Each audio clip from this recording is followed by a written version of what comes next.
after you spent 2 years in a program and you were recovered for 2 years and you went out, and then the next time you came into recovery through a spiritual program, now you've been sober for 24 years.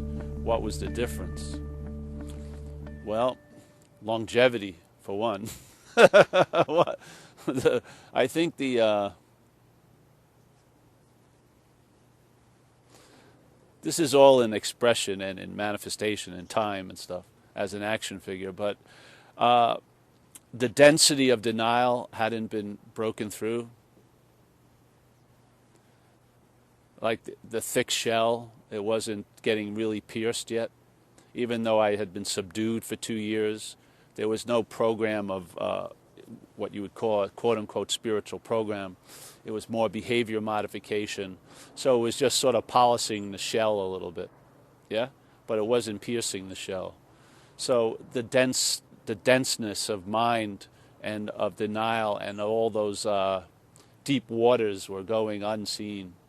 And they were just latently ready to blow, you know? As soon as the circumstantial dam was removed, the program, back alone with the parasite, so to speak, of alcoholism, I was an easy prey. It took me over again, and then I had a 10-month run, which is a weird terminology, because if you've ever been on a run, that's meaning you're doing drugs and alcohol again. It starts out as a run, but you're walking gingerly after a few weeks, you know?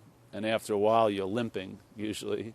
Then you're crawling, and then you're dragged back to what we call a pitiful, incomprehensibly demoralized state. And that's what it was like. Now, the next time, after those 10 months, I talked about before about the grace that broke through the denial. That grace got through the shell. And once it hit the inside, that's where the real growth occurred. Instead of trying to break through the shell, the inside broke out of the shell. Yeah? And that was a total different movement. So instead of just being subdued and, let's say, caged with all that potential ready to run amok, the foundation of that running amok was eroded from the below, yeah? From a convincing and a surrender. And it was just, you could see, it would seem like the same actions, but the results and the expression were totally different. The mind had changed, yeah. So that was the huge difference in it. The other one just polished the shell, didn't break through. It felt like you were encased. The thought system was very thick, very thick. And maybe there was light that could come through, but it was moving through, let's say, 80 layers of saran wrap. You could still see the light, but it wasn't really hitting. It was very distorted. When I had the grace occur, a lot of that saran wrap was removed. A lot of it, like a bunch of it. And so the rest of the, from that point on, it was a whole new ball game. Yeah. Yeah. And one was what you would call a spiritual solution. The other one was basically a circumstantial solution.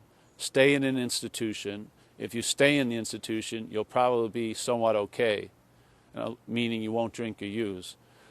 I didn't want to stay in the institution, yet I wasn't equipped to live life on life's terms. See, the real problem for me wasn't drinking, it was living sober.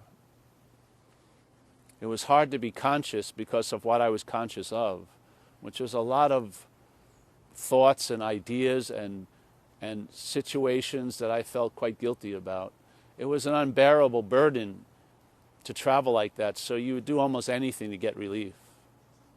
Until that was healed in a way, or until that was held or managed by a different team, a different managerial team, so that stuff could come into the light and then be reconfigured. My only solution was just to keep packing it down, you know? And I did that by avoiding it, by getting loaded. At the end, when I was getting loaded, it wasn't partying. It had lost that terminology a long time ago. It was a job. I had to stay loaded. Because if I wasn't loaded, when I was conscious, what I became conscious of was way too much. You know? the weight of my behaviors and like that, from how I was looking at it, was too much. I would do almost anything to avoid that, and I did. So I needed a giant intervention, and it wasn't like a physical or a human one. I needed some other kind of intervention, which the program recovery supplied. And but I would say in the story of Paul that polishing the shell was important, because I needed to be socialized again. I couldn't really live out there. So they kept me in a place for 2 years, and I actually thrived in an institution. I did pretty good in there. Yeah. And I learned a very big principle, which is I learned after I left that I didn't like those people nor the principles they had in that program, but I had to admit begrudgingly that my life looked better with them running it than it ever did with me running it. And that was a big event in my head, to realize that any life run on self-will would be unsuccessful in my case. And I didn't, like I said, I didn't really like these people, but I had to admit that it looked better with them telling me what to do than it ever did me telling me what to do.